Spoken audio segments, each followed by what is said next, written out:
Welcome to Popternative, where we dive into topical discussions from the worlds of pop culture, social media, and sports. Here is your host, Peter Remoliotis, aka PD Beats. PD Beats here from Popternative, speaking to Fortune Feimster about Just For Laughs Montreal, the festival running July 13th across the 31st. It's a big festival. She will be performing at Club Soda July 30th. Welcome to the show. Thanks so much for being here. Oh my gosh, thank you for having me. It's so nice to talk to you. I mean, it's so exciting. I mean, stand-up comedy and comedy shows, like, I just have a blast all the time and everything. Yeah. This is the big time. This is the big leagues. This is Just For Laughs and everything. 40 years of this festival. How are you feeling knowing it's the 40-year anniversary? We're back after a break with COVID. Well, I was about to say, I'm just so happy that we're all getting together again. The last time I was there was 2019, like everybody else.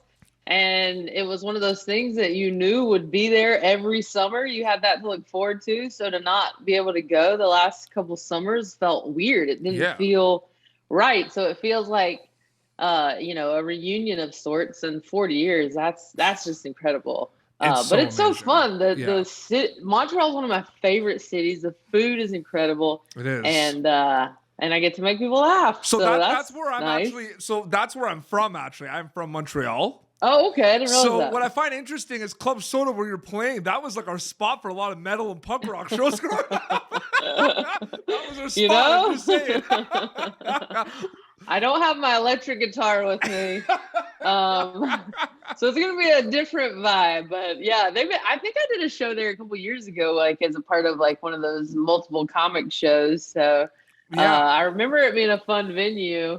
It is. Yeah. And it's amazing. And the 30th is your performance, July 30th at Club Soda for Just For Laughs Montreal. All the links to get tickets and all the info are here. I find it interesting because you're performing at this festival in Montreal, Quebec, Canada.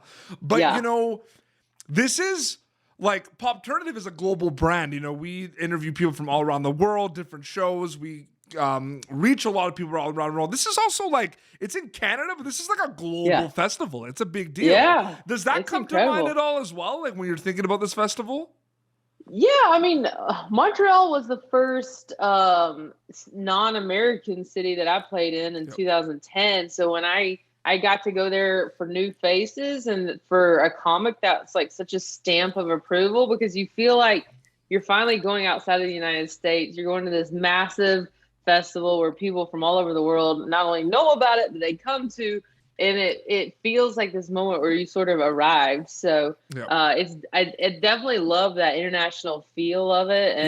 And, and get, you want to perform for people outside of, your bubble, people that know who you are. It challenges you as a comic to find the common threads that we can all relate to, and I love that. Yeah, absolutely. An unbelievable lineup, a stacked lineup, an amazing lineup, a diverse lineup. People can check the whole lineup at hahaha.com. They want to check that out. I know, what a great three hots. 3 hots. No, it's amazing. I wanted to pick your brain about this specifically because you're a stand-up comic, but you act as well. You're in some films. You do that as well. So there's, Yes Day and Sex Appeal on Hulu. There's that as well. Yeah. I'm actually in Toronto all summer filming a new Netflix series. So I feel very Canadian this summer. Absolutely. I'm just curious. Does that just happen with stand-up comedians? They just act and go on TV and film? Or do you feel like it's a necessity because of the landscape of the industry and everything? What do you think about that transition? I mean, I find a lot of comics do make that transition because stand-up is performance. You're playing yourself, but you have to learn how to memorize this, quote unquote script. It's your words, but then perform them for people in a way where it makes it feel like you just came up with this on the top of your head. So there is a huge performance element to that, which is very similar to acting. But it's not the easiest jump to make. You do have to have practice and sort of hone that skill set. I came up first through the Groundlings. It's this sketch comedy and improv theater in Los Angeles. So that was very acting focused. So I felt like while I was pursuing stand-up, I was also very much in this acting world. So it helped me focus on those skills while I was also building my stand-up. So when I finally started to work in stand up, I found that the acting sort of presented more opportunities as well. And luckily I had that preparation ready to go once those opportunities hit. And so now it's just cool to have both worlds. I get to, like, this summer, I'm filming this really cool Netflix series. And then when that ends, I'll go back on tour. So I love having both worlds readily available. Do you get used to the landscape of, like, the 0 to 100 aspect of things? That there might be a couple of days where you're just getting ready for everything and then you're like, cool, you know what I mean? And then it's like, I don't have time for, like, just how busy it gets. I mean, it's definitely weird to be juggling so many balls in the air, and it's because at any given day you're like, okay, I've got to learn lines for these scenes all day tomorrow, but then I also need to be editing my special, but I also need to be writing a new set for when my special comes out. I got to have new material, and then but that, to me, that's a good problem to have. It means something's going right. People want to work with me or talk to me, and that makes me feel good. So I don't sweat it too much, because I'd certainly rather be busy than the alternative. I've sat around in my house twiddling my thumbs plenty, and I'm good. This is coming from me, not from you. So it's not you did not pay me to say what I'm about to say. This is legit. You know what I mean? Okay. I think you are one of the funniest comedians out there right now. I truly do. Wow, that is high praise. I really do. And there's a lot of people that agree with me as well. Oh, thank you. Do you kind of see that, like, is there a little bit of, like, pressure and overwhelming aspects of it where you do get kind of, like, people look up to you in the stand-up world? Like, you were kind of that time where you were looking up to people. Now you're in a position where people are looking at you. That's an overwhelming feeling, right? I mean, it's trippy just because as a comic, you feel like you're always trying to reach whatever that next level is. You never stop to be like, I made it, or I'm successful. You're always thinking like, oh, I got to do this. I got to sell tickets. I got to, so I feel like as a performer, we don't stop to smell the roses enough. Mm-hmm. So it's certainly nice to hear that, because it makes you go, oh, wait, I am doing some cool things and people are noticing, and that's really special.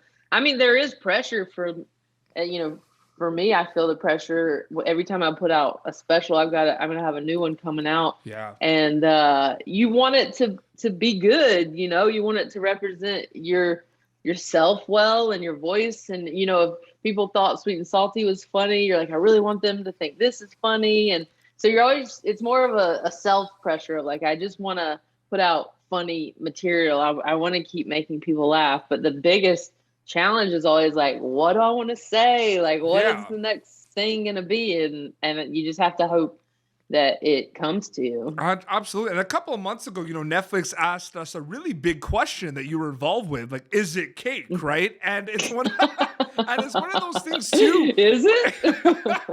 I was telling you before we started, the best part was seeing the judges, because I feel like they strategically had stand-up comedians as the judges too, or people in the comedy world, because of like just like the facial expressions of just like the confusion of like, you legit don't know if it's cake or not. I know. I guess I figure we would have funny commentary, but also have a lot of experience with cake. The facial expressions were the best. It was the best. Because I think I was the very first. It came out as the first episode, but we were in fact the first episode that they shot of that. So everybody was kind of new to this thing. You'd never seen it before. So when they revealed these, quote unquote cakes or not cakes, you legitimately did not know. You're like, what? I've never seen anything like that before. So it was kind of fun to be like on the ground floor of something new like that. Absolutely. Getting also back to your performance at Just For Laughs Montreal, July 30th at Club Soda. With 3ha's.com for tickets. 3ha's.com. I want to. This can link to your performance at Club Soda. This can also link to your specials as well. Is it an interesting feeling where right now, right, like your Netflix, like before a special comes out, it's yours, right? It's you and your teams, right? People have not seen it. Same with your performance at Club Soda, right? It's yours. And then you're going to perform, and then the special's out, and then it's not yours anymore. It's the world's. That's like the craziest feeling, I feel like. It is, because I've been doing this set for the last year and a half. I've done like it'll be like 100 cities by the time this tour is over. Oh my goodness. So it's cool, like, to get to give that to people, but it's in a very personal, intimate way. You know, we're all in a theater together, but when you put it out to the world, you start hearing feedback that you're like, oh, I never thought of that before, or oh, I didn't think that they would pick up on that little throwaway line, or it's kind of fun to hear the feedback from it, because people see things that you don't even necessarily see yourself. It's pretty trippy to see it kind of dissected that way. Absolutely. I do have a question about one of your movies, Yes Day, because I really enjoyed that movie, and I'm just curious about that, because, you know, your scenes, there's a bunch of scenes, but you're not like a lead. You're not part of the family. You're not like a lead in the movie, right? But in my opinion, you steal the scenes that you're in and everything. Well, do you think about that a little bit though, where you have, you know, you're driving? It was an ambulance, right? You were driving the ambulance. You have a couple of scenes that it's kind of like your time to shine, and you have to make like an impact because you have. Is that like? Do you thrive off that pressure a little bit, Fortune? Do you know what I mean by that a little bit? Yeah, I mean, any role that you book, you know that, you know, you don't want to suck. That's the first priority. You're like, I don't want to suck. For me, the pressure was day one, I'm meeting Jennifer Garner, this huge star, and I have to get in an ambulance, and I have to physically drive her in this ambulance while acting. And I'm just meeting her for the first time. So I was like so nervous, because I was like, I just don't want to crash an ambulance while I'm driving Jennifer Garner. But yeah, when you know you just have this small amount of time, you're like, I want to make it as funny as possible. So I've had a lot of cool opportunities to have these really neat smaller scenes in movies where you get to kind of put your stamp on the movie. But I just want to now hopefully transition into a bigger part. Absolutely. No, absolutely. Like Sex Appeal 2, I love that movie, and I've interviewed Mika and Jake as well for that on the show in the past on Hulu. Yeah. One of my favorite things about that too is I love that they don't get together at the end. That's my favorite thing, by the way. Yeah, the whole movie was sort of like flipping that teen love story on its head, and giving you something different than what you would normally see from a teen. I mean, spoiler alert. I mean, they don't get back together. They don't get together. So they don't. But it's still, like you said, weirdly rewarding. You're like, I'm good with that. I was really I was pleased, because I was like, this was good. Like I kind of didn't see it coming, but no, it's a great movie. All your films are available. Everyone can see them. But yeah, Fortune, thank you so much for coming on Popternative to chat about your Just For Laughs Montreal performance, July 30th at Club Soda. I really appreciate this.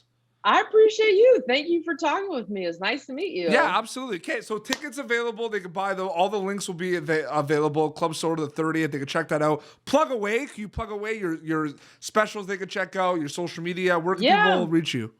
Netflix specials, Sweet and Salty is on Netflix now. I have a new one coming out sometime later this year. It's coming out when it comes out. Yeah, it comes out later this year. I'm on tour everywhere. I'm going to Europe. I'm going to Winnipeg. I'm going to a bunch of places in the U.S. So FortuneFeimster.com.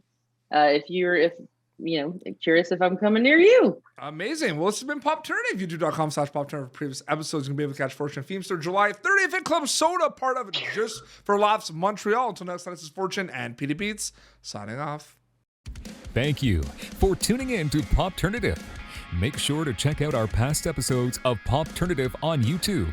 Be sure to like Popternative on Facebook and follow us on Twitter. This has been an Autograph Communications production.